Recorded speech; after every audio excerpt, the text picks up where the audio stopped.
Bom dia para todos nós. É um prazer imenso retornar a este lugar, reencontrar os companheiros queridos, os irmãos, que a gente tem a oportunidade de fazer ao longo do trabalho espírita. E hoje nós vamos conversar sobre talvez o tema que nos toca mais de perto em toda a nossa história enquanto espíritos encarnados. Porque hoje a gente vai falar de família. Nós vamos falar sobre o grupo mais importante de pessoas que a gente tem durante esta existência. Os espíritos mais importantes durante todo esse tempo que nós passaremos na Terra, nesta atual encarnação.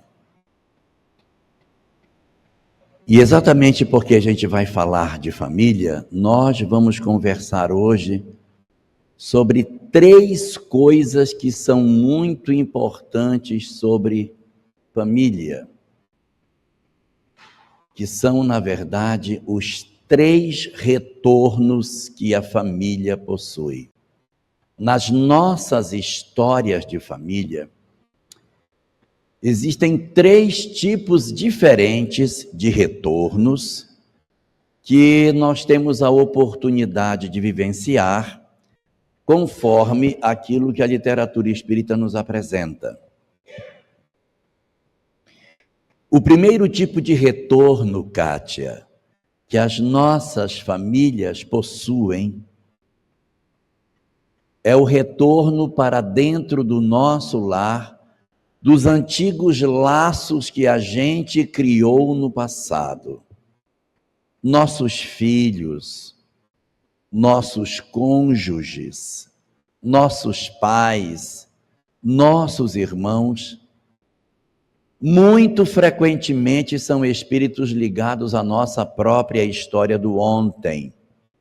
Nós já vivemos uma história no passado, já tivemos uma vivência com eles, e agora, esses que no passado tiveram um relacionamento conosco, retornam para compor com a gente a nossa família, o nosso grupo familiar. Então, quem é, na verdade, o nosso grupo familiar? O nosso grupo familiar, ele é formado por espíritos já conhecidos de outros momentos, de outras histórias, de outras encarnações. Mas isso não quer dizer que todo mundo que faz parte da nossa história de vida é necessariamente um espírito que seja um espírito afeto à nossa vida. Às vezes, a gente está tendo como companheiro da nossa história familiar espíritos que a gente conhece do passado, mas que não são necessariamente espíritos que a gente poderia dizer assim: esse é um espírito que é meu amigo do ontem, é meu amado do passado. Tem vezes que a nossa história de vida nos leva a termos como companheiros das nossas existências pessoas que a gente conheceu, mas que não eram afetos, não eram espíritos amigos, não eram pessoas que a gente, de certa maneira, tinha aquele amor do ontem. Existem situações em que, nas nossas existências, a gente vai ter, dentro da nossa equipe familiar, espíritos que, na falta de uma palavra melhor, espíritos que eram como se fossem nossos inimigos do passado. Eles eram inimigos do ontem, e exatamente porque não tinham essa relação conosco muito forte, eles acabaram desenvolvendo uma aversão pela gente. E isso faz com que esses espíritos hoje participem da nossa história de vida. Eu estou confundindo vocês com o que eu estou falando? Então, a minha família de hoje, ela é formada por espíritos que a gente muito provavelmente conheceu no ontem, e esses espíritos que eu conheci no ontem podem ser amigos do ontem, que estão em casa hoje, mas podem ser inimigos do ontem, que estão em casa hoje. Por que Deus, que nos ama tanto, nos oferece espíritos inimigos, espíritos que foram nossos desafetos do passado, para fazerem parte da nossa família? Será que Deus seria sádico e aí quer ver a gente se relacionar com pessoas problemáticas? Por que motivo que Deus, que nos ama tão profundamente, nos oferece uma família com pessoas difíceis para a gente conviver? Maridos complicados, filhos complicados, pais, mães, irmãos que são difíceis. Então a doutrina espírita diz que esses espíritos que no passado eles eram nossos inimigos, nossos desafetos, eles produziram em nós dois tipos de sentimento. Ou eles produziram ódio, ou eles produziram mágoa. A gente tem mágoa de quem amava ou ama, e esse amor foi profundamente ferido por um comportamento que a gente não esperava. A gente só tem mágoa de quem ama, tá? Mágoa a gente tem de quem ama. Então, eu esperava de você uma coisa e você não fez, então eu fico magoado. Eu esperava uma conduta do meu pai, ele não fez, eu me magoo. Esperava da minha mãe, esperava do meu marido que ele fosse, ele não é. Então eu criei uma mágoa, isso é mágoa. Ódio é quando não tem amor e a pessoa me faz alguma coisa ruim, aí é ódio. Eu não tenho o forro do amor por baixo do mal feito.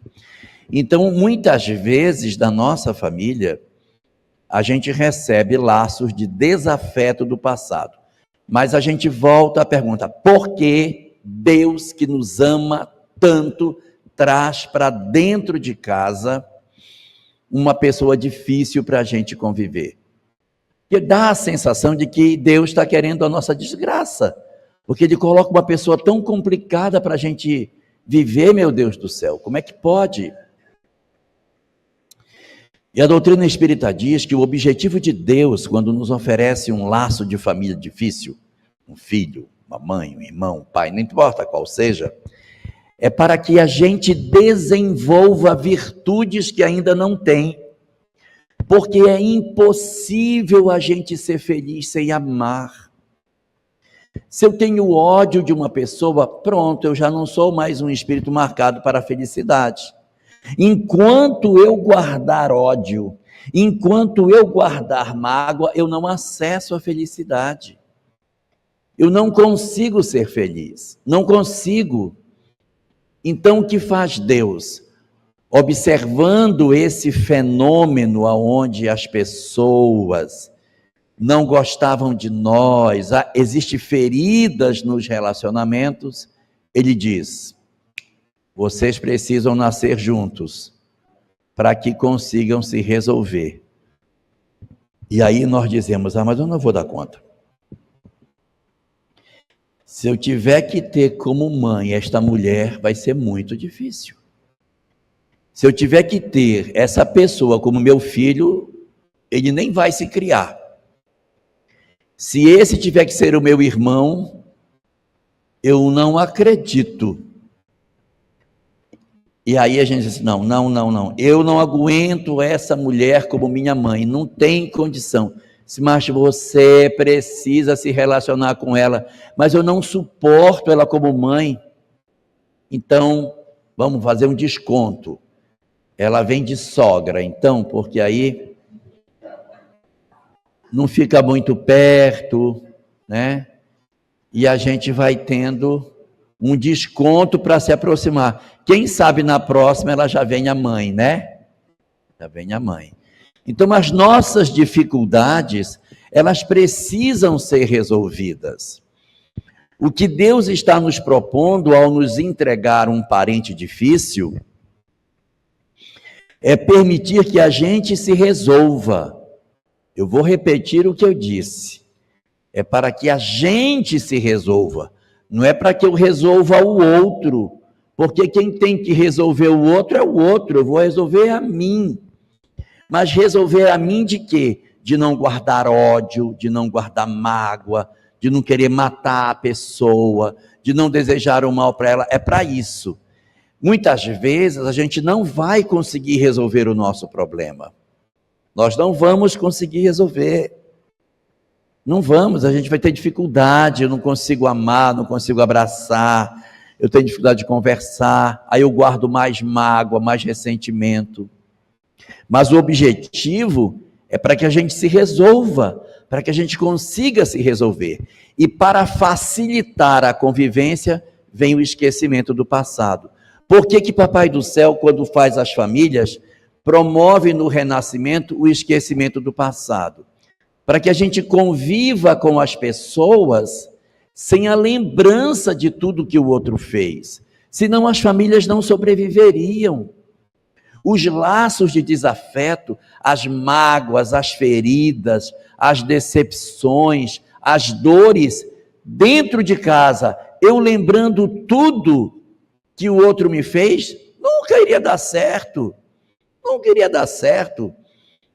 E existem algumas pessoas que dizem assim: eu acho que esse negócio está muito errado. Eu, se fosse Deus, fazia a reencarnação, mas todo mundo lembrando. Mas, gente, se fosse para renascer lembrando, não precisava vir, fica logo lá de uma vez. Porque reencarnar lembrando é igual estar do lado de lá.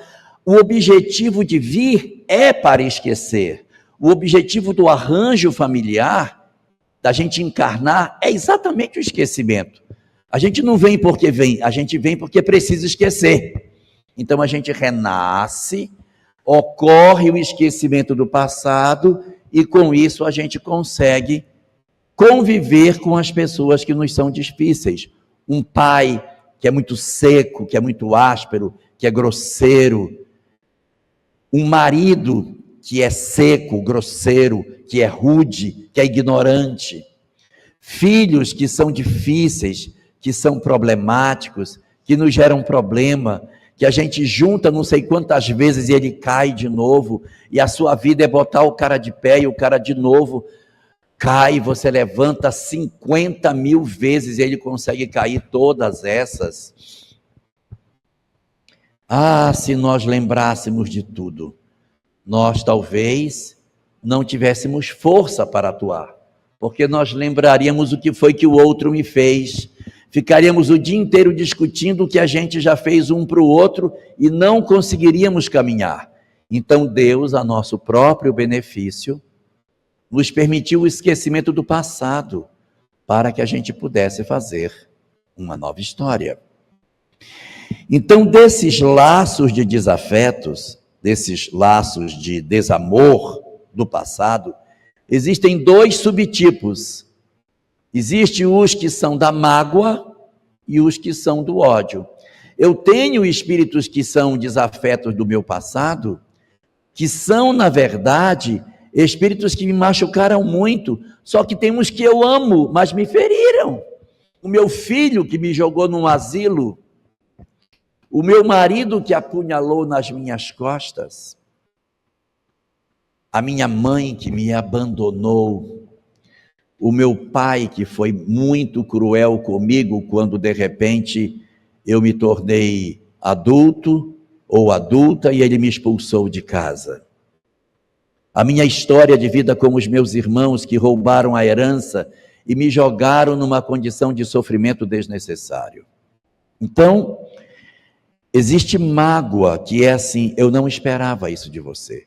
Se eu não esperava, porque eu amo. Então, um tipo de laço de desafeto que a gente tem é o desafeto por conta da mágoa. E existe um outro tipo de laço de desafeto, que é o desafeto do ódio. Da pessoa que me desgraçou, que me infelicitou, que destruiu minha vida, que arrebentou com meus sonhos, que apareceu na minha história de vida e me provocou profundas infelicidades sem que eu nem conhecesse essa pessoa. histórias que a gente tem de pessoas que assassinam os nossos filhos, que nos infelicitam afetivamente, levando os nossos maridos, as nossas esposas, pessoas que nos roubam, que matam, que destroem as nossas condições de felicidade material. Esses são laços de ódio. Então, o que faz Deus? Existe ódio, existe mágoa. Se existe ódio, se existe mágoa, é preciso que esses espíritos se reencontrem, para que eles consigam melhorar a sua condição. O ideal é que a gente resolva entre nós o problema, que a gente consiga resolver. A raiva, a mágoa, o ódio, que a gente consiga. Isso é o ideal. Se eu não conseguir o ideal, que eu resolva pelo menos o meu lado. Que eu resolva pelo menos o meu lado. Ele me faz, mas eu não tenho raiva. Ele me apronta. Ah, mas eu sou besta, eu vou já mesmo ficar. Ele faz, eu vou dar o troco. Pronto, aí eu me enrolo. Aí tem de novo, que é outra encarnação com ele. Então, devolva o mal com o mal, que você renasce de novo com ele. Se você não quer renascer, solta a criatura. Porque quando você perdoa, você não está tirando a culpa do outro, você está se retirando da necessidade de reencontrar. Você está se permitindo novas histórias. Mas se você fica teimando de dar o troco daquilo que o outro lhe dá, você está só se amarrando na pessoa e se reprogramando para encontrar esta pessoa numa próxima existência. Se é isso que você quer, viver desgraçadamente, brigando com uma pessoa que você não gosta, então se vingue dela. Se vingue, você vai ficar bem enroladinho. E aí, faça bastante maldade para sua sogra, faça bastante maldade para que ela venha como sua mãe na próxima. É isso que você quer. Se for isso o desejo, devolva o mal com o mal e espere na curva, porque a lei de causa e efeito quer que a gente melhore, Ivana. O objetivo da lei de causa e efeito é que a gente se transforme. Então, se a experiência me chega e eu devolvo no troco, se eu me vingo, se eu quero, não, eu vou me vingar, eu só me enrolo. E essa ideia que às vezes as pessoas têm, mas eu não sou besta de perdoar, é porque não conhece a lei espiritual. Porque a lei espiritual diz o seguinte: o perdão não tira a responsabilidade do outro. Retira você da necessidade de encontrar com essa pessoa. Olha Jesus perdoou todo mundo e pronto, cada um foi que se resolver, sei lá com quem. Pilatos não ficou zerado de culpa, nem Judas, nem Herodes, nem ninguém, porque Jesus perdoou. Quando ele perdoou, ele se retirou do circuito e disse: agora vocês vão reencarnar, não faço a menor ideia com quem. Jesus certamente saberia, mas eu não sei. E aí eles foram se resolver com quem lá, mas não foi com Jesus. Por quê? Porque o perdão retira de nós a necessidade do reencontro. Então aqui eu tenho dois tipos de reencontros que a nossa história tem. Mas evidentemente que os nossos laços não são só laços de desafeto. A gente tem também laços de afeto, né? Afinal de contas, a gente não fez só inimigos no passado, a gente fez muitos amores, gente. Nós temos uma tendência de ficar gemendo pelos cantos. Tadinho de mim. Não é verdade, a gente fez muita coisa boa, a gente tem muitos amores, a gente cuidou muito de gente, muitas pessoas cuidaram de nós temos muitos laços de afeto. Então as nossas famílias, elas são formadas sim, por laços de afeto, mas a gente é formado por laços de desafeto também. Então tem laços de desafeto, mas tem laços de afeto, porque se as famílias fossem só laços de desafeto, ninguém ia aguentar. A gente ia viver tomando remédio, tarja preta, para poder acordar todo dia. Então, as nossas famílias, elas são temperadas espiritualmente. Elas têm laços de afeto e têm laços de desafeto. O que são laços de afeto? São pessoas que nós amávamos do passado e que estamos reencontrando com essas pessoas no presente. Nem todo laço de afeto é um espírito maravilhoso, porque nem sempre a gente gosta do que é maravilhoso. A gente às vezes gosta de gente que nos dá muito trabalho. Então tem dois tipos de laço de desafeto: o de ódio e o de mágoa.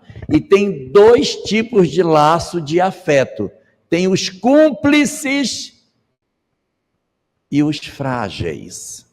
Quem são os cúmplices?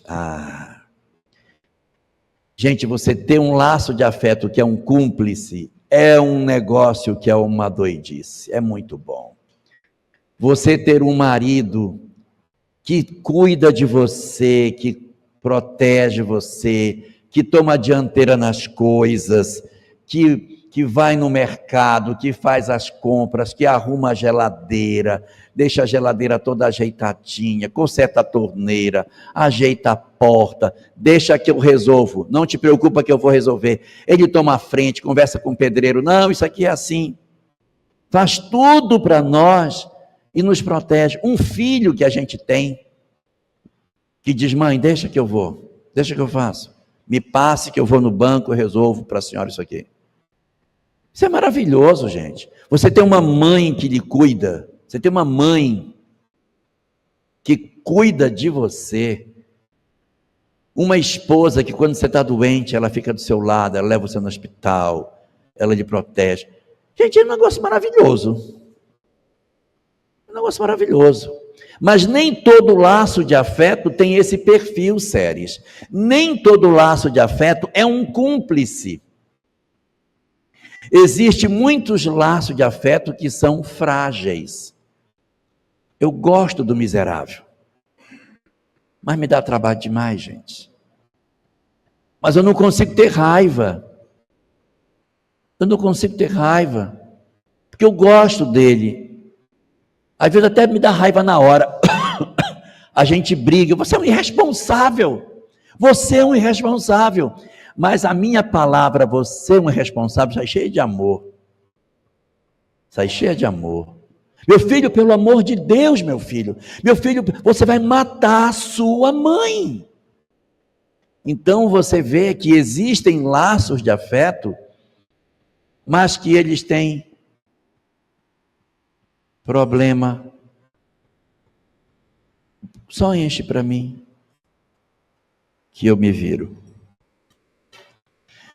Então existem muitos filhos, filho então é o que mais tem desse tipo. Você tem um filho e o filho tem envolvimento com droga. Gente, você junta o cara 500 vezes, o cara cai 501. E você diz, meu filho, não sei mais o que fazer com você. Outros não estão na droga, não. Mas a gente não quer trabalhar de jeito nenhum. Tem uma preguiça desgraçada.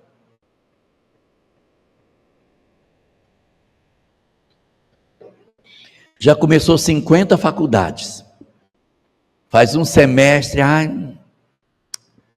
quero mais não. Não me encontrei. Aí tá bom, então faz outro aí. Também não gostei desse. Filhos que trazem problemas no campo da afetividade. Você tem uma filha que toda semana ela traz um marido novo. Mamãe, agora esse aqui,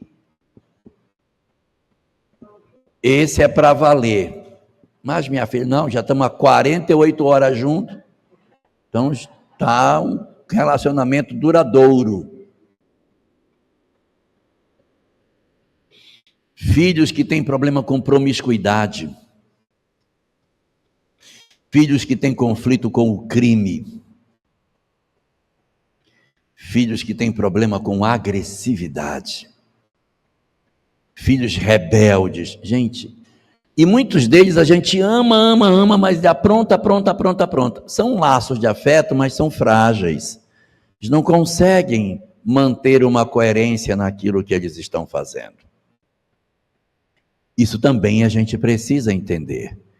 Então, os nossos laços de família, eles são formados por laços de afeto e laços de desafeto.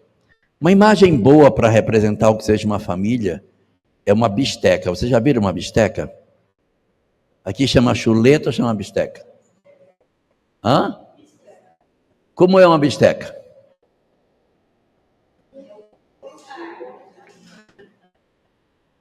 É carne com osso, né? Não tem bisteca sem osso. Então, nossas famílias é que são igual uma bisteca. Tem uns que tem um osso grande, tem só um pedacito de carne. Ou seja, tem muito osso para roer e pouca carnezinha para nutrir. Tem outros que tem uma carne maior e um pedacinho de osso. Mas vem um pedacinho sempre, né? Então é isso. Muitos de nós temos na família um osso para roer, que são os nossos laços de desafeto. E tem a carninha, para quem não é vegano, para a gente poder comer, não é? Nesse processo de crescimento. E dentro daquilo que a doutrina espírita fala, além desses laços de afeto e desafeto, tem um terceiro tipo, que não é um reencontro. São laços do presente. Que é a possibilidade de você ter um parente, um filho, mãe, pai, irmão, filha, que você está conhecendo agora. Nem todo mundo, obrigatoriamente, eu conheci no passado. Tem gente que a gente está conhecendo agora. Filho, pai, mãe é menos provável. Nos dias de hoje, com essa confusão danada do povo que casa e descasa, tem muita gente que está tendo relacionamento com um espírito que nunca conheceu. Está conhecendo agora. O cara já vai para a noite com a escova de dente no bolso, ele já não sabe onde é que ele vai dormir. Então é muito provável você estar se relacionando com alguém que você não conheceu do passado. Diferente daquele que você encontra alguém, você se interessa por aquele alguém, você procura por aquele alguém, você sabe até o nome da pessoa com quem você está se relacionando. Então, é um indicativo de que você tem um vínculo com ela, né? Mas hoje tem muitos relacionamentos que só chama de meu bem, porque não sabe o nome da pessoa. Então eu disse que o primeiro tipo de reencontro, tinham 3 tipos de reencontro. E o primeiro tipo de reencontro, anota aí, Ivana, são os encontros da nossa chegada do lado de cá. A família como um lugar de reencontro, onde espíritos que se conheceram no passado estão voltando a se reencontrar agora, para quê? Para que a gente consiga se resolver. Como eu comentei, o ideal é que a gente se resolva entre nós. Se não conseguir, Adilson, que eu me resolva comigo. Então eu pelo menos resolvi a minha parte, o meu lado da história, que eu não guarde mágoa, que eu me resolvo. Eu não vou resolver o outro, mas eu resolvo pelo menos o meu. Já é um progresso gigantesco. Esse é o primeiro tipo de reencontro que a gente tem. É este reencontro que tem os laços do ontem e os laços do presente. Os laços de família, portanto, para quem prestou atenção, são de 5 tipos. 5. 2 que são laços do passado de desafeto, 2 que são laços do passado de afeto e os laços do presente. 2 do passado, ódio e mágoa. 2 do presente, 2 do passado, positivo. Os cúmplices e os frágeis. E os laços do presente. Então, tenho 5 tipos de laços compondo o reencontro das nossas famílias. Mas isso tudo é só o primeiro reencontro. Existe um segundo reencontro. Porque, segundo a doutrina espírita, a vida real e verdadeira não é a vida na matéria. A vida real e verdadeira é a vida do espírito. Então, existe um segundo reencontro, que é muito mais intenso do que este, porque este é um encontro temporário, numa realidade onde a gente esqueceu o passado e está todo mundo imerso num uniforme que é o corpo, sem entender direito o que seja a vida, mas existe um segundo reencontro, que é o nosso reencontro depois da morte. Nós, muitas vezes, quando vivemos a experiência do luto, sentimos uma dor infinita que a gente tem muita dificuldade de se resolver. E a gente até compreende que a gente viva experiências do luto que façam com que a gente tenha a sensação de que a nossa vida acabou. Quem já perdeu um filho sabe o que eu estou dizendo. Sepultar um filho, segundo Emmanuel, no livro Religião dos Espíritos, em uma mensagem chamada Ante os que Partiram, ele diz que o luto dentro da família é a maior prova que a gente tem na vida. E entre as provas da existência, se a prova do luto é a pior que tem, entre os lutos, o luto de filho é o mais doloroso. Quando a gente perde pai, perde mãe, a gente se torna órfão. Quando a gente perde marido ou esposa, a gente se torna viúvo. E quando a gente perde filho, a gente vira o quê? É tanta dor que nem nome tem. Você sepultar um filho é a experiência mais amarga que existe. A gente ficar em pé assim do lado da cova e ver o caixão descer. Parece que o coração da gente está descendo junto. É uma experiência muito difícil. E muito difícil da gente se recuperar.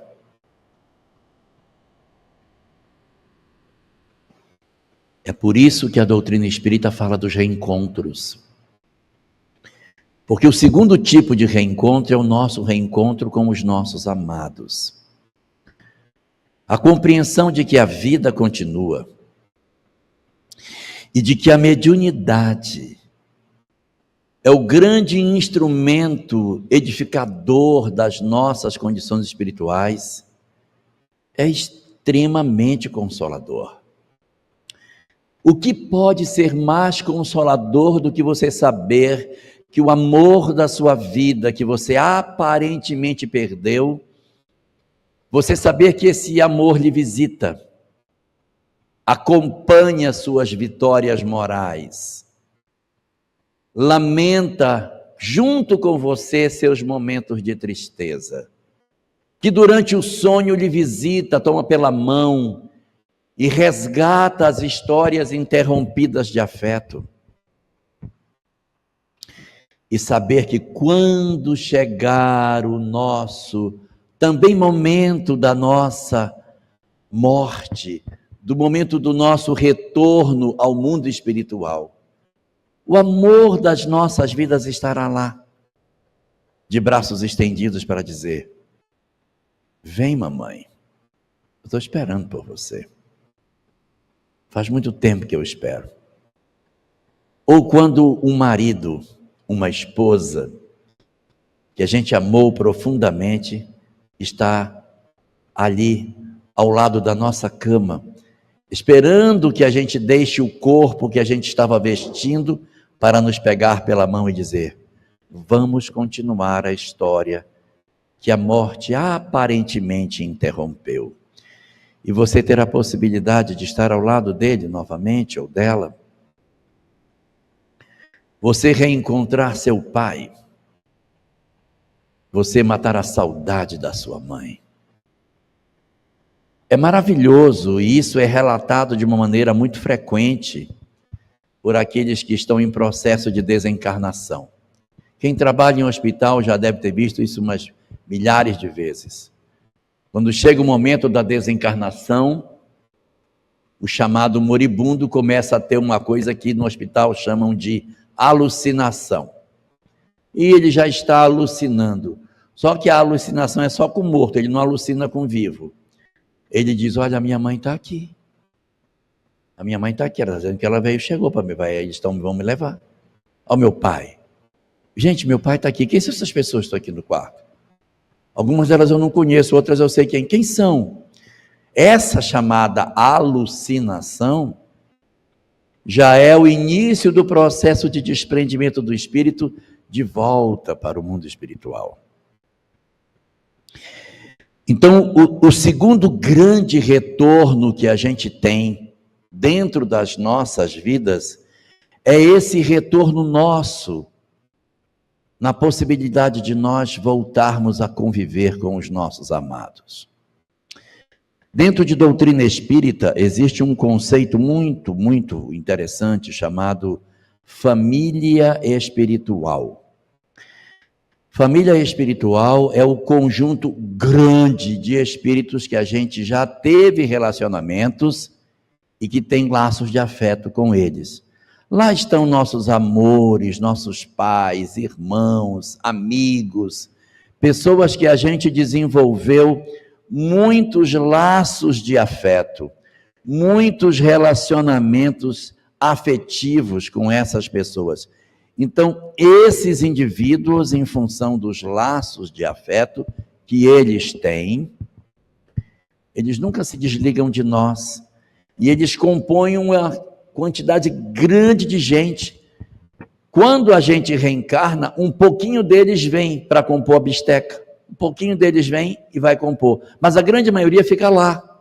Para quê? Para ajudar, para torcer, para orientar, para intuir. A nossa família espiritual está toda torcendo por nós. Vocês estão achando que a gente está sozinho? Não está nada. Tem uma galera que ajuda a gente. E nos visitam, vão no sonho, estão conosco. Mas eu não consigo perceber, porque muitas vezes a percepção clara do mundo espiritual nos perturbaria. Então, para que a gente não tenha isso, muitos de nós temos um certo bloqueio. Outros não. Outros têm esse acesso aberto. Aí você diz, poxa,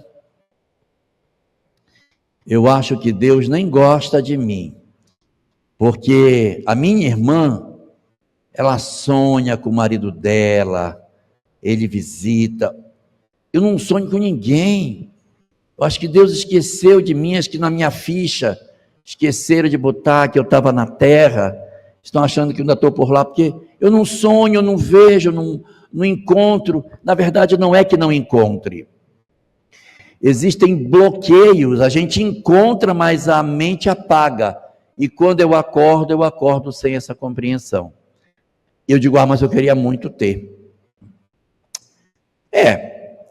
Tem vezes que a gente tem essa leitura aberta do que, olha, essa noite eu fui para o mundo espiritual, eu encontrei meu pai, encontrei minha mãe, mas ontem quando eu saí do corpo, eu fui para um lugar, eu vi um monte de espírito perturbado, mas na semana passada eu também saí, e enxerga muita coisa. Por que uns, de repente, têm tanta notícia do que acontece fora do corpo, e outros têm menos?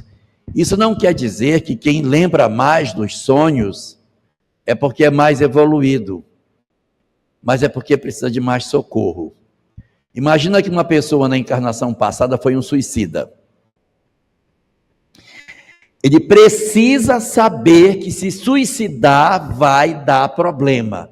Então o que é que você faz? Reencarna quem foi ex-suicida bem médium. Que é para o cara dizer, gente, semana passada eu dormi. E eu fui levado para um lugar que era um buraco, tinha um monte de gente gritando, horrível, que é para saber que o mundo espiritual existe, para que ninguém diga, mas eu não sabia. Quando a gente tem muita informação do mundo espiritual, é porque de repente as nossas provas vão ser muito fortes e a gente precisa ter compreensão da vida espiritual para a gente não fraquejar. Então eu vejo o mundo espiritual, eu digo, olha, eu vi meu pai, eu vi minha mãe, sério, vi meu pai, eu vi minha mãe, meu pai sempre me visita, eu vejo ele, vem me ver, é mesmo? Passa um tempo, o filho dela desencarna, aí ela vai dizer, não, mas eu sei que ele está vivo, porque meu pai aparecia para mim. Então veja, como que as notícias do mundo espiritual são como se fosse um esteio, um arrimo para a gente ficar de pé, para nos ajudar, para que a gente não enlouqueça de dor, para que as dores do luto, as nossas perdas, não destruam as nossas possibilidades de vida. Então, o primeiro tipo de reencontro que as famílias nos oferecem são esses reencontros da chegada em casa. Quando nasce um filho, a gente olha no berço e diz, meu Deus, quem será que está voltando? Aí chega um neto, uma netinha, aí, meu Deus, quem será essa netinha que Deus me deu, né? Então, essa releitura, enxergando que por trás do corpo jovem existe um espírito velho, e que esse espírito velho pode ser um amigo ou um inimigo, é importante para entender esse primeiro reencontro da chegada. E existe um segundo reencontro, que é o reencontro após a partida. Então nós temos o encontro primeiro, quando forma as famílias. E o encontro segundo, quando nós começamos a voltar para o mundo espiritual e os nossos amados nos recebem, a gente tem a possibilidade de reencontrá-los na porta do túmulo para que eles nos apresentem de novo o mundo espiritual. É quando nós temos a possibilidade de ver os nossos entes queridos vindo após a morte, nos visitando por uma vidência, por uma audiência, por um sonho, um cheiro. Quantos de nós já não sentimos o cheiro dos nossos entes queridos na cozinha, preparando o almoço aí? Perfume de fulano. O que houve? Aí vai ver, aniversário dele, nem estava me tocando, aniversário de morte. O cara foi lá, só para dizer, você pode ter esquecido, mas eu não esqueci a data, né? E aí a gente relembrar a presença desses companheiros ao nosso lado. Esse é o segundo dos reencontros. Mas eu disse que eram 3. Eu falei que era 3? Falei 3? Então deve ter mais um. Vamos lá.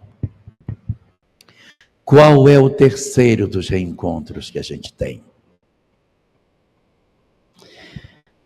Terceiro dos reencontros, talvez seja o mais bonito de todos.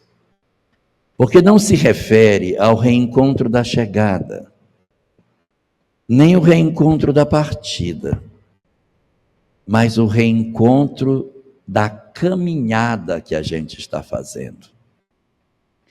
Porque é muito comum, quando a gente tem uma história de família, nós dizermos assim, o meu casamento não tem mais conserto. Não vai dar mais. Não tem mais conserto. O meu filho entrou nas drogas e não sai mais. Não tem mais conserto. Não existe mais possibilidade de resgate. Não resgato mais a minha filha da droga. Não consigo mais. Perdi de vez. Perdi meu filho. Eu perdi meu filho para as drogas. Eu perdi a minha filha. Eu perdi minha filha para a prostituição. Eu perdi meu filho para a depressão. Perdi minha esposa, porque o casamento esgarçou tanto que o fio está querendo romper. Não consigo mais abraçar meu pai. Não consigo mais restaurar a relação com minha mãe. Os retornos também se referem aos laços afetivos. A possibilidade de você conseguir restaurar uma relação doente. Gente, eu digo para vocês, não existe nada mais saboroso nesta vida do que você conseguir restaurar uma relação familiar que está profundamente adoecida.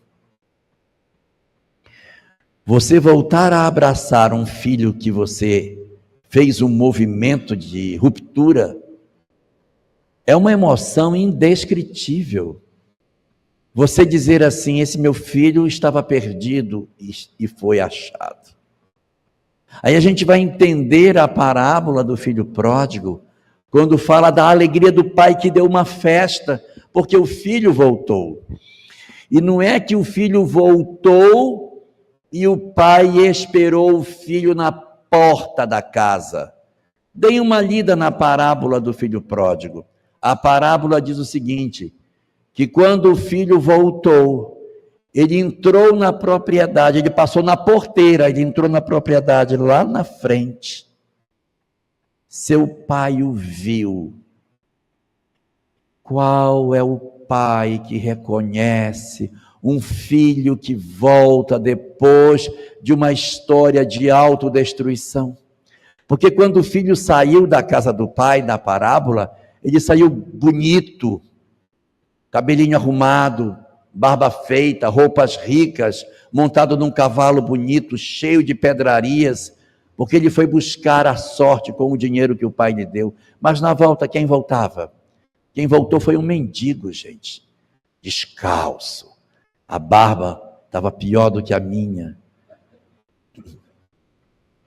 Feio, mais do que eu. Todo desmontado, descalço, sujo, rasgado, irreconhecível. Mas quando ele cruza a porteira da propriedade, diz o texto, quando ele entrou na propriedade, seu pai o viu. E movendo-se de íntima compaixão, e isso é importante, ter o sentimento, correndo, abraçou e o beijou. Ele não esperou o filho na porta da casa. E quando o filho chegou na porta, ele não perguntou: cadê o cavalo que eu te dei? Que roupa é essa? Não foi essa roupa que eu te dei. Ele não faz nenhuma pergunta. Ele recolhe o filho do jeito que o filho está, todo desconstruído. E a partir dali, apostando no movimento de melhora que ele faz, ele resgata a relação que estava rompida, porque ele não precisou que o filho ficasse inteiro, diz, volte, vá se barbear, arrume o cavalo que eu lhe dei, aí você vem para conversar comigo, que aí eu lhe recebo. Ele não faz isso, Séries, ele não faz isso, ele recebe o filho do jeito que o filho está. E ele o abraça e o beija. E o texto diz que ele beija no pescoço. Que o pescoço é o meio do caminho entre o cérebro e o coração, dizendo, finalmente, o que ele pensa é o que ele sente. Então ele beija no pescoço do filho. Meu filho voltou. Nós temos também a possibilidade dos retornos dos afetos dentro da existência. Casamentos que estão complicados, à beira de uma separação, a gente pode fazer alguma coisa para resgatar. Filhos que estão em processo de afastamento progressivo, a gente também pode movimentar as nossas forças para tentar resgatar. Tem vezes que a gente vai conseguir, tem vezes que não vai conseguir. Mas se eu não conseguir, que eu pelo menos resolva ao meu lado.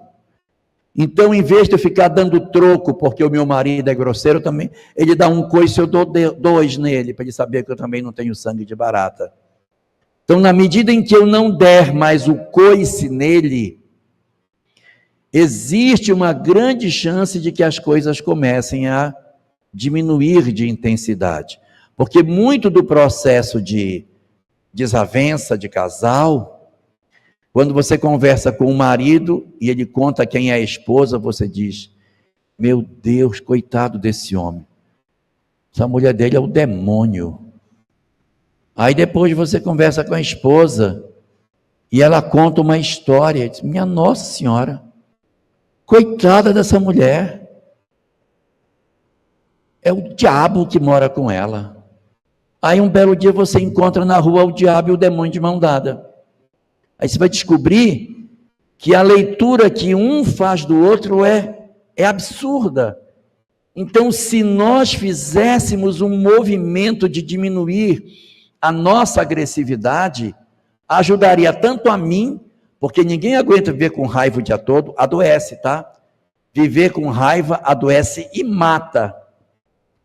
Raiva mata, não é só hidrofobia que o cachorro morde. Tem a raiva de sentir raiva também mata, não é só quando o cachorro morde, não.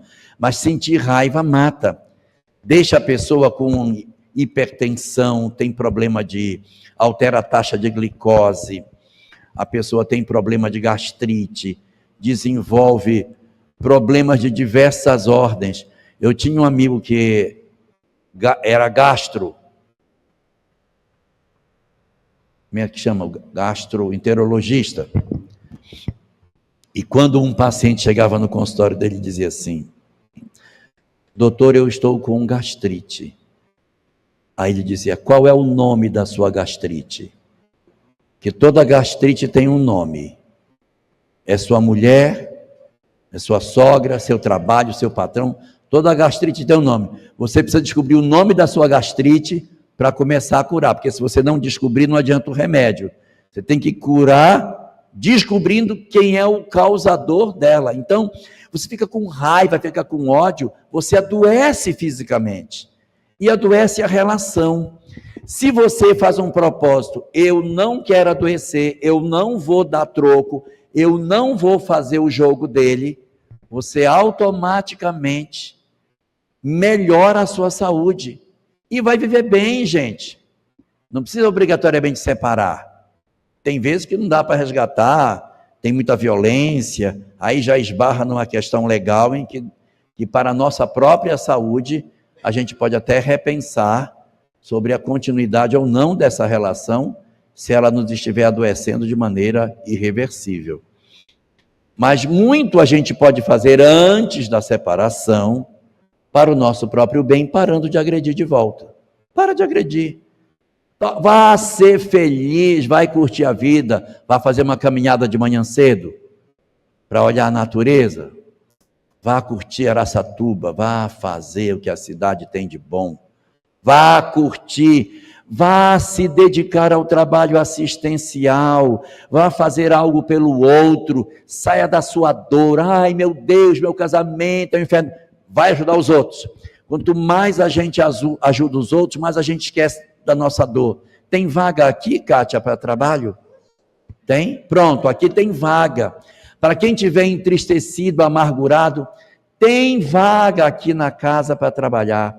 Trabalhar no serviço assistencial, trabalhar na cozinha, preparar os doces que a gente prepara aqui, trabalhar na parte dos enxovais, trabalhar na parte da costura, trabalhar na horta aqui do lado. Meu Deus, tem tanto serviço, tanta coisa que a gente pode fazer, e a gente está dentro do fosso da nossa dor, lambendo as nossas feridas sem procurar solução. A melhor estratégia para que a gente esqueça das nossas próprias dores é cuidando da dor dos outros. Não é para que a gente, cuidando da dor dos outros, a gente diga assim: gente, mas tem gente que sofre mais do que eu. Não é preciso encontrar uma pessoa pior para poder dizer, eu estou bem, porque senão eu tinha que estar sempre procurando um mais desgraçado do que eu para me sentir bem. E não é esse o raciocínio. É cuidar do outro, porque quando a gente cuida do outro, ocorre uma descarga de uma substância no nosso corpo extremamente importante, chamada ocitocina. Fazer o bem produz uma descarga de uma substância. É aquela substância que, quando ela acontece em nós, dá uma sensação de prazer, de alegria, é uma felicidade. A felicidade do corpo é produzida pela descarga de ocitocina. Sabe quando que a mulher tem uma excelente descarga de ocitocina? Quando ela amamenta, porque ela sente que ela está nutrindo o filho que ela teve. Por isso que a mulher sente tanto prazer em amamentar, porque ela entra num estado de felicidade enorme quando ela está amamentando suas crias. Então, fazer o bem é a mesma coisa. Quando eu venho para a casa espírita, ou para a igreja católica, igreja protestante, não importa onde seja, mas eu vou fazer um trabalho no bem, eu vou ajudar pessoas, que eu esqueço da minha dor, as descargas de ocitocina me levam a ter uma felicidade que eu nunca experimentei. Isso vai melhorar meu casamento, vai melhorar o meu luto, vai melhorar o meu relacionamento familiar, vai fazer com que eu harmonize melhor a minha vida. Esquecer-se dentro de si mesmo é ficar preso no sofrimento.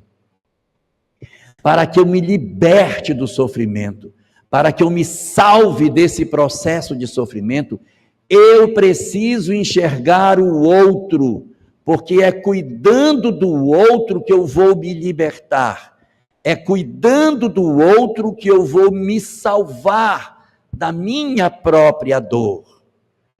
Eu poderia dizer muito mais coisas sobre isso, mas a Kátia não quer que eu fale mais.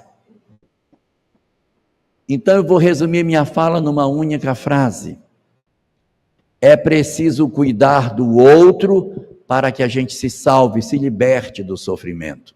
Ou seja, fora da caridade não há salvação.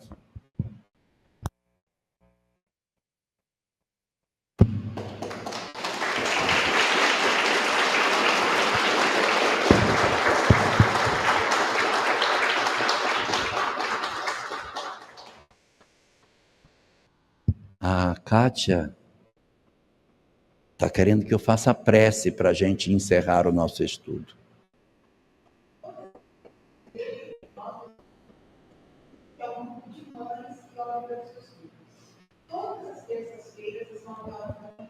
Todas as terças-feiras, às 9 horas da manhã.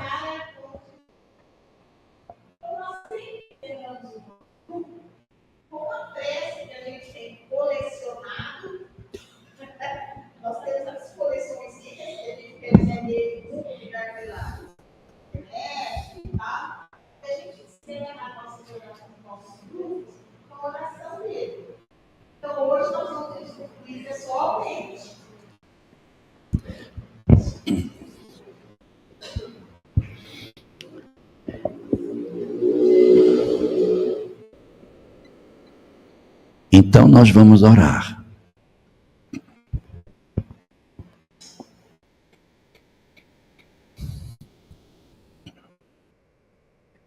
Querido Senhor das nossas vidas, que nos ofereceste esta oportunidade para que retornássemos ao corpo mais uma vez. Que nos concedeste a atual existência, para que através dela conseguíssemos cicatrizar as feridas profundas que trazíamos em nossas almas. E nesse grande propósito de conseguirmos nos levantar para Ti, Tu nos ofereceste, Senhor, a oportunidade da família, para que nesse espaço nós conseguíssemos encontrar as histórias das nossas próprias almas e assim promovermos a transformação efetiva dos nossos corações no longo trabalho de relacionamento com aqueles que Tu nos concedeste a conta de parentes. Por isso hoje queremos Te agradecer pelos pais que Tu nos concedeste, pela honra que Tu nos deste de poder voltar à carne, por aqueles que ostentam hoje o título de pai e de mãe. Mesmo que eles não tenham sido os pais ideais, mesmo que exista tantas feridas da minha alma, mesmo que existam histórias de abandono e de desamor, mesmo que a minha história de vida tenha sido marcada por muitos traumas da minha infância, hoje, superando as minhas fragilidades, eu quero Te pedir pelos meus pais. Eu quero Te rogar, Senhor, que Tu os protejas aonde quer que eles estejam. Que se eles estiverem no mundo espiritual, que possam perceber o influxo do nosso amor lhes dizendo muito obrigado pelo corpo que eles nos concederam, pela oportunidade de termos retornado ao mundo físico e podermos estar entre os homens mais uma vez. E se nós agradecemos aos nossos pais pelo corpo que nos foi concedido, quanto mais amor teremos que dar para agradecer àqueles que não só nos deram o corpo, mas que nos cuidaram, nos tomaram pela mão, nos deram amor, nos protegeram pela vida e se dedicaram para que nós pudéssemos hoje ser aquilo que somos. Senhor, leva ao meu Pai a minha gratidão por tudo que Ele fez por mim. Leva para a minha mãe neste momento todo o amor do meu coração para lhe dizer o meu muito obrigado por tudo que fez e por tudo que faz. Eu te agradeço, Senhor, pelos irmãos que tu me concedeste. Ainda que eles não tenham sido efetivamente o que eu tanto sonhei na minha história de vida, eu te peço que tu os abençoes, porque eu preciso experimentar o amor para encontrar a felicidade. Deita as tuas bênçãos sobre cada um deles, sobre os que já partiram, sobre os que se encontram acamados, sobre aqueles que se encontram saudáveis e que estão distantes de mim. E deita o teu amor também para os meus irmãos tão amados, que ainda partilham da existência física e para os quais também tenho tantos pleitos de gratidão. Quero te agradecer pelos meus irmãos, Senhor, mas quero te agradecer pelo companheiro, pela companheira que tu me concedeste para dividir os dias da minha existência. Protege, Senhor, o amor que eu elegi para os meus dias, com todas as fragilidades que ele e que ela tem. Que ele possa receber nesse momento o influxo do meu amor. E se ele não for o modelo de companheiro que eu desejei que ele fosse, ainda assim eu oro por ele, Senhor, para que tu o abençoes, porque ele também é uma alma carente, porque ele também não recebeu amor e por isso não sabe dar. Facilita com que os espíritos benfazejos que atuam no nosso lar possam envolvê-lo neste momento, facilitando com que as entidades perturbadoras que o conduzem ao vício, ao desequilíbrio, às condutas equivocadas, que ele possa, Senhor, tanto quanto lhe seja possível, ser conduzido ao mundo espiritual para ali ser instruído, orientado durante o sono, para que retorne em melhores condições para o grande trabalho de socorro das nossas almas. Eu te rogo, Senhor, também pelos meus filhos. Envolve os filhos que tu me concedeste nesta existência. Os que se encontram doentes e os que se encontram saudáveis. Os que já voltaram para o mundo espiritual e aqueles que ainda vivem comigo. Os que se perderam pelos caminhos do equívoco das drogas. Os que desceram os caminhos tortuosos do crime e os que se alucinaram diante da promiscuidade. Que todos eles sejam abençoados pelo teu amor infinito e que as luzes da tua misericórdia, deitada sobre a minha família, permita, Senhor, que eu possa te dizer o meu muito obrigado pelas experiências familiares que tu me concedeste. Protege os nossos filhos todos, Senhor. Ilumina todas as criaturas que Tu depositaste nas nossas mãos, para que tivéssemos a responsabilidade de guiá-los durante a existência. Que o Teu amor esteja sempre presente nos nossos corações.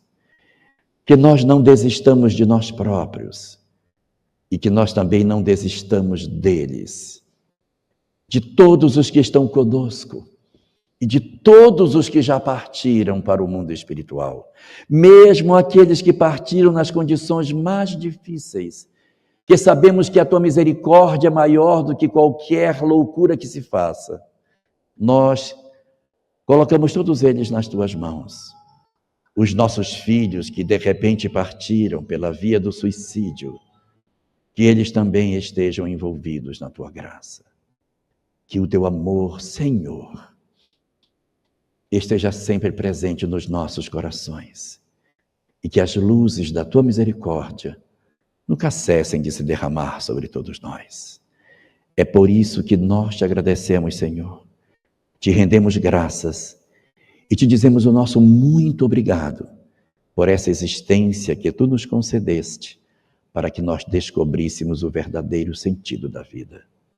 Muito obrigado por tudo, Senhor, e nos guarda na Tua paz.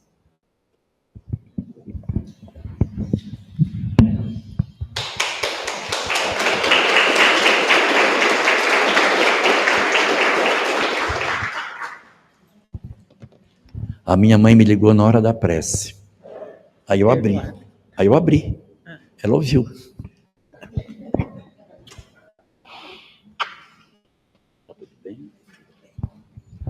Só